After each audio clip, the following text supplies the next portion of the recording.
Paper cup making machine है, fully automatic machine है। इसका पहला प्रोसीजर है यहाँ पे पेपर कप ब्लैंक डालना। दिस इज़ कॉल्ड ब्लैंक, इसको ब्लैंक बोलते हैं। इसको यहाँ डालना होता है, फिर ये रबड़ नीचे से एक एक करके एक एक ब्लैंक को खींचती है, उसके बाद आगे जाती है और ये पेस्टिंग हो जाता है। इसको पेंसिल हीटर बोलते हैं।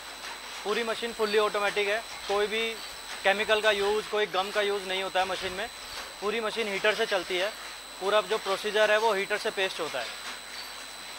इसके बाद ये यहाँ से पेस्ट होके सर्कल नीचे जाता है,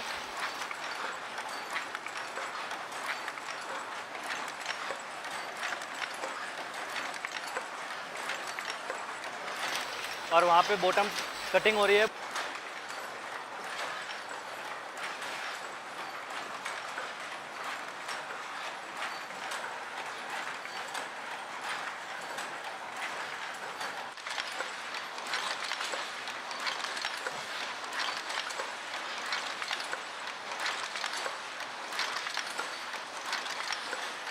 बॉटम कटिंग के बाद ये सर्कल यहाँ पे ऊपर चढ़ने के बाद पीछे सारे हीटर्स में से घूम के आता है।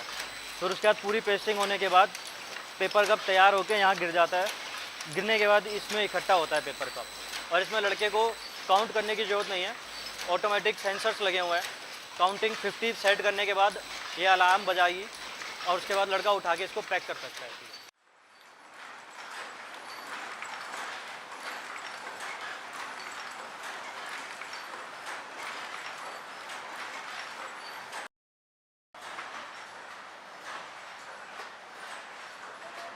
जो हमारा जो प्रोडक्ट है बेसिकली वो है paper cup machine. Paper cup machine basically हमारी फुली ऑटोमेटिक मशीन्स होती हैं, जिसमें आप किसी भी साइज़ का पेपर कप बना सकते हैं। कुछ एग्जांपल्स मैं आपको एक बार दिखाता हूँ किस तरीके से होते हैं। इसमें आप 45 ml जो सबसे छोटा साइज़ चलता है स्टेट्स लाइक राजस्थान, गुजरात, इस साइज़ से लेके बड़े साइज़ जो दिल्ली और NCR की बड़ी मार्केट में चलते हैं जूस कोल्ड ड्रिंक्स के लिए, इस साइज़ के कप्स बना सकते हैं। डाई आती हैं, हर डाई की अपनी कॉस्ट होती है। वो डाई चेंज करनी होती है, 8 सर्कल्स का पूरा सेट होता है। उस डाई को चेंज करके आप अपना साइज़ चेंज कर सकते हैं पेपर कप का। पूरा मशीन का जो सेटअप होता है पूरा ऑटोमेटिक होता है। इसमें वन शिफ्ट में सिंगल ऑपरेटर चाहिए होता है।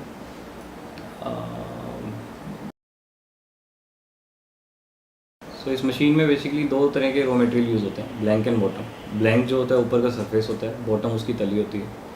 ब्लैंक और बॉटम दोनों ही आप यहाँ से प्रोक्योर कर सकते हैं। उनके साथ आपको पैकेजिंग मटेरियल चाहिए होगा, एक पॉली बैग चाहिए होगा उसे पैक करने के लिए, उसके बाद कार्टन चाहिए होगा। 5 प्लाई का कार्टन यूज़ होता है। एक स्टैंडर्ड कार्टन में 5000 पीसीज आ सकते हैं। मशीन का पूरा प्रोसेस ऑटोमेटिक है। इसमें किसी भी तरह की मैनुअल इंटरप्शन की ज़रूरत नहीं होती है। किसी भी तरह का technical support after sale service जो होता है हम देते हैं। अप टू 1 ईयर जो है फ्री ऑफ कॉस्ट होता है ये। इसमें हमारे इंजीनियर जो इन हाउस इंजीनियर्स हैं वो जाते हैं आपके प्लांट में, विजिट करते हैं और मशीन में जो भी बग्स इश्यूज़ आते हैं उन्हें फिक्स करके वापस आते हैं। 1 साल के बाद भी सर्विस जो है वो चार्जेबल हो जाती है। उसमें कस्टमर को उसका ट्रैवल, फूड स्टे, ये सब थोड़ा मैनेज करना होता है। बाकी मशीन में कोई इश्यूज़ नहीं आते। बेसिक मेंटेनेंस चाहिए होती है, ऑयलिंग डेली बेसिस पे करनी होती है, और आफ्टर 2 और 3 मंथ्स लिब्रिकेशन जो होती है, इसकी ग्रीसिंग वगैरह वो करनी होती है। ओके, मशीन को सेटअप करने के लिए 400 to 500 स्क्वायर मीटर का फीट का एरिया सफिशिएंट होता है। बेसिकली 45 to 50 गज का एरिया। उसमें एक मशीन, बहुत ही कॉम्पैक्ट मशीन होती है, उसको आप सेटअप कर सकते हैं। उसके बाद आपका रॉ मटेरियल और फिनिश गुड सब कुछ उसी एरिया में आ जाएगा। सिविल वर्क इसमें ऐसा कुछ खास ज़रूरत होती नहीं है। कवर्ड एरिया होगा तो बेटर है, बिकॉज रेन वगैरह जो सीज़न होता है उसमें थोड़ा इश्यूज़ होता है। अदरवाइज़ किसी भी तरह का कोई मशीन पोल्यूशन जनरेट नहीं करती है, केमिकल्स जनरेट नहीं करती है। सो गवर्नमेंट से भी सपोर्ट मिल रहा है इन प्रोडक्ट्स के लिए। इनफैक्ट कुछ एक गवर्नमेंट इंस्टीट्यूट हैं जो प्रमोट कर रहे हैं इस प्रोडक्ट को। रिसाइक्लेबल प्रोडक्ट है, इसमें जो रॉ मटेरियल यूज़ होता है वो भी फूड ग्रेड पेपर होता है। कंपनीज लाइक ITC, सेंचुरी यहाँ से प्रोक्योर कर सकते हैं डायरेक्टली अगर बल्क में रिक्वायरमेंट है। पोर्टेड शीट्स आती हैं फूड ग्रेड की। परमिशन गवर्नमेंट से किसी तरह की नहीं चाहिए होती है, कोई लाइसेंस नहीं चाहिए। बट ऑफ कोर्स सेल करने के लिए आपके पास GST नंबर होना ज़रूरी है। मशीन में इलेक्ट्रिक लोड्स 3.5 किलोवाट का होता है। तो पर मंथ अगर आप मशीन रन कर रहे हैं, ऑन एन एवरेज आपका जो इलेक्ट्रिसिटी बिल होगा, अगर हम दिल्ली की बात करें तो 10.5 रुपये यहाँ पे कमर्शियल यूनिट रेट है। एक महीने में तकरीबन 12 से 13 हज़ार रुपये आपका बिल आता है डबल शिफ्ट में। रॉ मटेरियल की कॉस्ट अगर सारी चीज़ें मिलाते हैं, raw material, packaging material, running cost like labour, rent, electricity, वो सब मिलाकर एक जो आपका स्टैंडर्ड साइज़ होता है 100 ml का कप, जो दिल्ली एनसीआर और सभी जगह सबसे ज़्यादा चलता है, इसकी कॉस्ट तकरीबन 23 पैसे की आती है पर कप की। इसमें सारे खर्चे आपके आ जाते हैं, लड़के की सैलरी आ जाती है, रेंट आ जाता है, इलेक्ट्रिसिटी आ जाती है, पैकेजिंग मटेरियल की कॉस्ट और रॉ मटेरियल की कॉस्ट सब मिलाकर। इसका wholesale price is somewhere between 27 to 28 पैसा जो होलसेल प्राइस है। ये दिल्ली की जो कंपटीशन मार्केट है उसमें रेट्स हैं, इस रिमोट एरियाज़ में हो सकता है और भी ज़्यादा रेट पे पेपर का बिकता हो।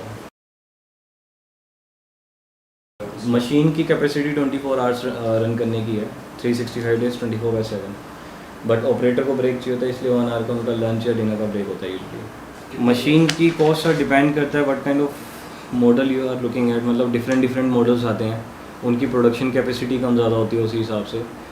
इसकी स्टार्टिंग रेंज जो होती है तकरीबन 5.5 लाख रुपए से शुरू होती है। ये जो मैं रेट्स बता रहा हूँ आपको एक्सपेक्टेड रेट्स हैं, इसमें टैक्स और फ्रेट इंक्लूडेड नहीं है।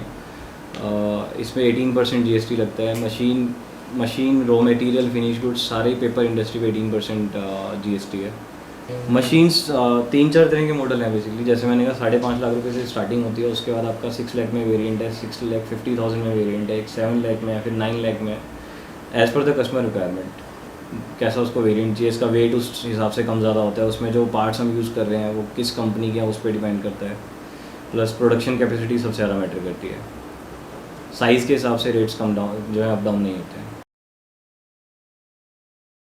वेस्टेज तो डिपेंड करता है आपका ऑपरेटर कैसे रन कर रहा है, मशीन का कोई फॉल्ट नहीं होता। 2 चीज़ें होती हैं, एक तो जो आपका रॉ मटेरियल है उसकी पेस्टिंग प्रॉपर होनी चाहिए, कोटिंग। अगर ये कोटिंग मिल से प्रॉपर नहीं आ रही है या आप जहाँ से भी परचेज़ करें प्रॉपर नहीं आ रही है तो ये पेस्ट प्रॉपर करेगा नहीं हीटर, और जब हीटर इसे प्रॉपर पेस्ट नहीं करेगा तो लीकेज निकलेगी, तो वो वेस्ट हो जाता है।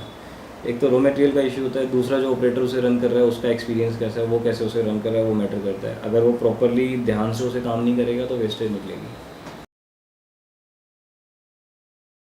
जो बेसिक मशीन है उसमें आप 3000 कप्स पर आवर बना सकते हैं, तो अबाउट 24,000 कप्स 8 आवर की शिफ्ट में। साइज डजंट मैटर, वो छोटा बड़ा जैसा चाहेंगे वैसा बन जाएगा। प्रोडक्शन की जो मेजर कॉस्ट आती है वो आपका ब्लैंक और बॉटम ही है, जो इसका मेन रॉ मटेरियल होता है। ये ब्लैंक और ये बॉटम जो है ऑलमोस्ट अबाउट 80 to 85% जो है कॉस्ट इसी की रहती है, बाकी 15% आपका running expense, packaging material, transport, ये सब चीज़ों में आता है। डिपेंड करता है, जो ये छोटा साइज़ है ये आपका 81 रुपीज़ पर केजी आता है ब्लैंक, और जो बॉटम होता है 70 रुपीज़ पर केजी है, प्लस GST 18%। ये जो होता है ये मल्टी कलर में होता है, और इसका GSM जो है थिकनेस जो होती है पेपर की वो डिफरेंट है। इसकी थिकनेस 180 GSM है, इसकी थिकनेस 230 GSM के आसपास होती है। तो ये मल्टी कलर में 230 GSM का paper will cost somewhere around 105 rupees per kg plus tax। Costing जो आपकी 100 ml के जो स्टैंडर्ड साइज़ होता है उसकी 23 पैसे आती है ओवरऑल कॉस्टिंग, और इसका होलसेल प्राइस जो 28 पैसे के आसपास रहता है। मार्केट टू मार्केट डिपेंड करता है, दिल्ली के रेट्स में आपको बता रहा हूँ, और उसी के हिसाब से आपके मार्जिन। ओके, तो अगर पर मंथ फॉर एग्ज़ाम्पल मैं बात करता हूँ एक बेसिक मशीन के मॉडल की, जिसमें आपके 2 शिफ्ट्स में अगर आप प्रोडक्शन कर रहे हो 17 लाख कप्स आप बनाओगे per month on an average, अगर पर वीक आप ऑफ लेते हैं और उसके हिसाब से प्रोडक्शन करते हैं, तो 17 लाख कप्स पे अगर हम 4 पैसा भी मार्जिन बचाते हैं बेयर मिनिमम, तो तकरीबन 70,000 के आसपास आपका जो है मंथली मार्जिन आता है, नेट प्रॉफिट।